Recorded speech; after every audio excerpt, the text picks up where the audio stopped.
Bottomline. Welcome to the Payments Podcast. I'm your host, Bottomline Managing Editor, Owen McDonald.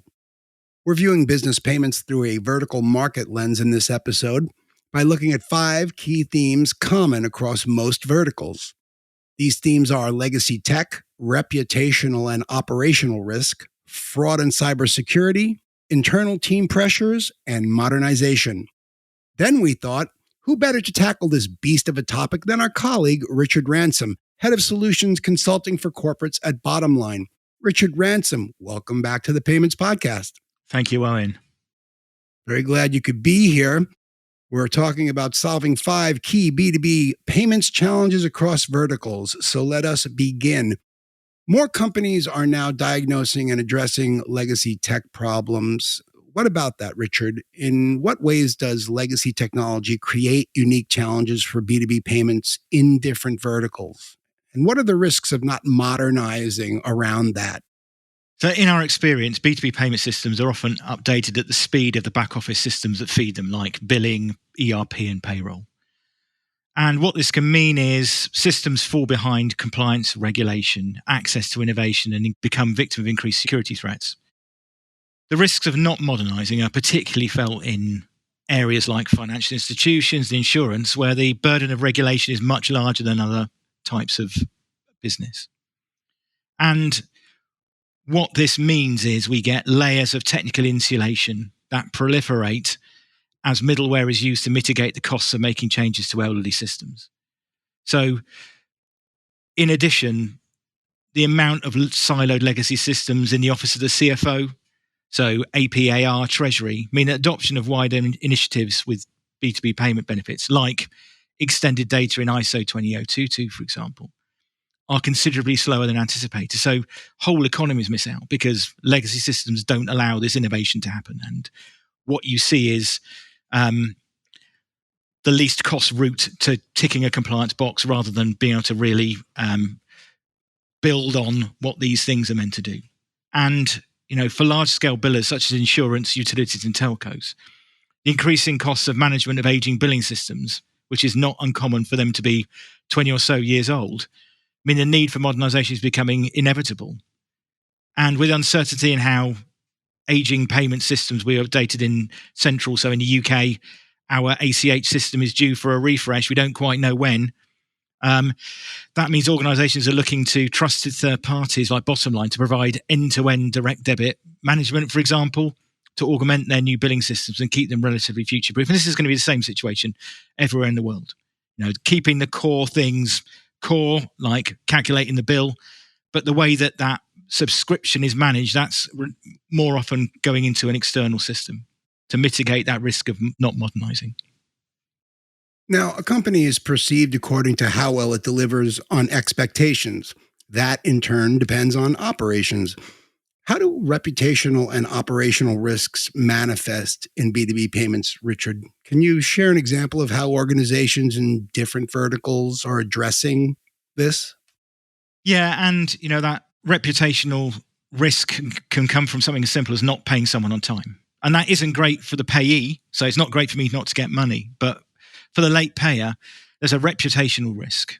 And in the past, especially in the UK, this data wasn't open and available. But recently introduced duty to report legislation compels organizations of a certain size to report their payment performance every 6 months. So this is the government saying to UK businesses, you've got to report how good you are at paying, and you've got to do it every 6 months. And if you don't do it accurately, you're going to go to prison. You're going to get a fine. This is a criminal offense. So there's a good reason for doing that. And it seems like a bit of a sledgehammer to crack a nut to really go to town on the legislation. But any business needs to think about the impact of their late payments.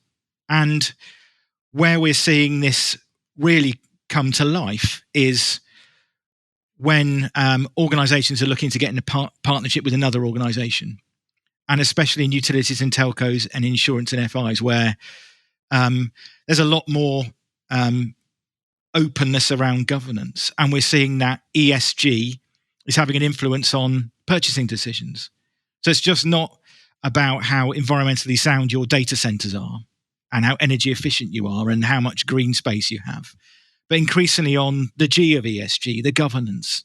And here, late payment culture or the risk of publicly being the victim of preventable crime or error can be a significant issue. And we've seen that in the UK with several very large, very obvious household names falling under cyber attacks recently. Let's turn to a really major challenge now. Richard, what are the most pressing fraud and cybersecurity threats facing B2B payments today? And how do these threats differ between industries? Just give us a sense of that. Yeah, and globally, the fraud threats in B2B payments are focused really on accounts payable processes, and where check is a particularly vulnerable area.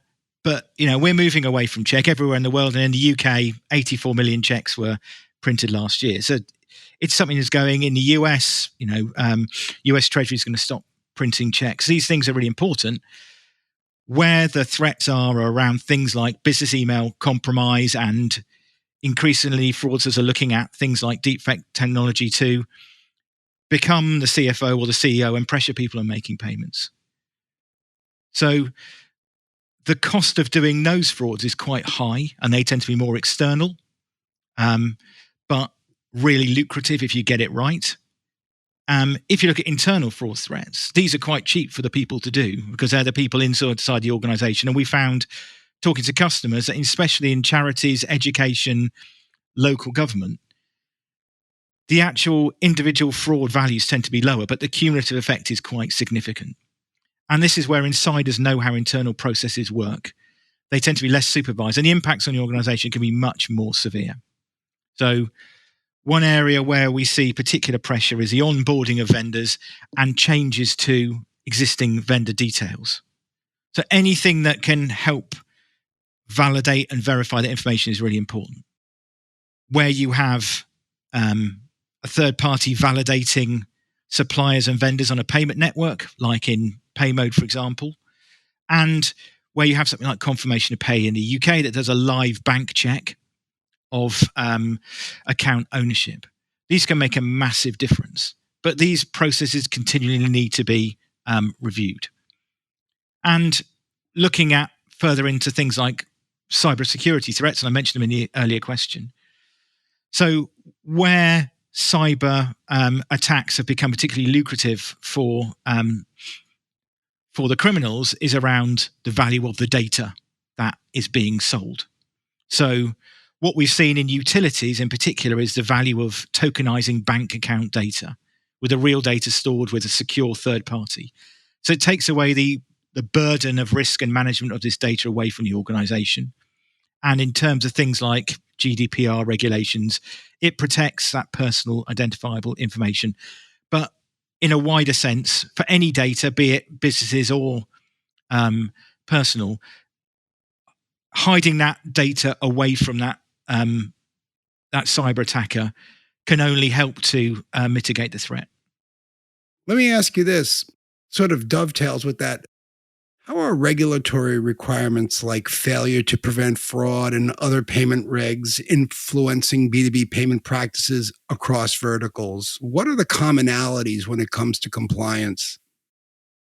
Yeah, and these particular bits of UK-based legislation should be lessons for anyone making payments anywhere in the world. And I think once again, it's just bringing to the surface how important these things are. So failure to prevent is an update to economic crime legislation and came into force last month. There are unlimited fines if it's seen that you have failed to prevent a fraud happening on your business. That's right.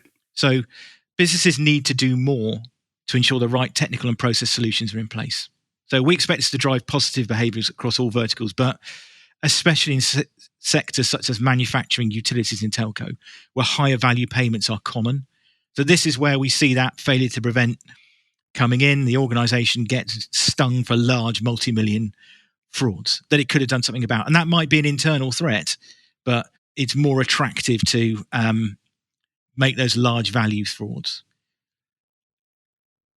With this legislation and duty to report. So duty to report is that, saying everyone how often you pay on time. what they should do is get organizations to really look at their payment processes from vendor onboarding to payment approval workflows, and to regularly review in the light of emerging threats. Mitigating late payments should be a tighter focus of businesses, and those regulatory requirements can help a business to get better at accurate cash forecasting through having better cash visibility and making sure that they've got timely data. So organizations often don't need to pay late. They just don't know they have the money, or they don't have the money in the right currency. Last question. What advice do you have for organizations wanting to unify B2B payments and future-proof processes against the challenges we've been discussing, Richard? I get asked this question quite a lot, and it's really interesting. So my view, and this is sort of formed over several months recently, and has been the result of talking to lots of organizations, is having a payments champion in your organization who can work across all payment processes, inbound and outbound, and work with your treasury function to ensure secure, efficient payment processes infrastructure with appropriate control and governance. So this payments champion is very typically someone internal who just takes an interest and starts to build out their role and talks to their peers across the various silos and different areas of the business to get this sort of one single view. Let's have a single pipe, or at least let's do things in a controlled, secure way with the appropriate governance in place. I think number 2, I would say work with trusted payments experts, especially when embarking on modernization and major transformation. So the answer you want in terms of what to do about payments may not come from your bank or ERP provider or even systems integrator. It's worth looking at the payments experts in the market and the people who provide your payment systems to get their view on it, because they don't have the same influences as those other parties do. I think number 3, look at how your vendor data is managed and how you verify the ownership. So in the UK, you should think about implementing confirmation of payee to verify new or changed bank details. In Europe, you should look at verification of payee, which does a similar job for corporate payments. And I think the last thing is, if you are embarking on purchase to pay or order to cash automation projects, and I know lots of organizations are globally, you need to address the payments and cash elements, especially with an eye to future changes. So the vendor who is offering you those purchase to pay and order to cash solutions does not have their eye on the payment process. So make sure that you are building that into your project, and make sure you are taking appropriate steps to look at how those things link to the project and the benefits of really ensuring you mitigate against fraud and error. Well, there it is. Companies continue struggling with legacy lag in tech stacks, with urgent modernization priorities, with constant regulatory pressure, and more. Digital accounts receivable solutions can help manage these issues well, addressing the need for payment speed and security across many B2B verticals. Thanks once again to our friend, a very smart man, Richard Ransom. You're very kind, Owen. To our audience, the smartest people in B2B payments. Thanks for listening. Hit subscribe. Catch us again on your favorite podcast platforms, including Apple, Spotify, iHeartRadio, Blueberry, and YouTube.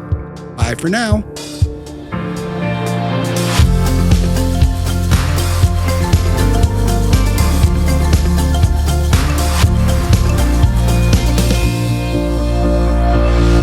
The Payments Podcast from Bottomline.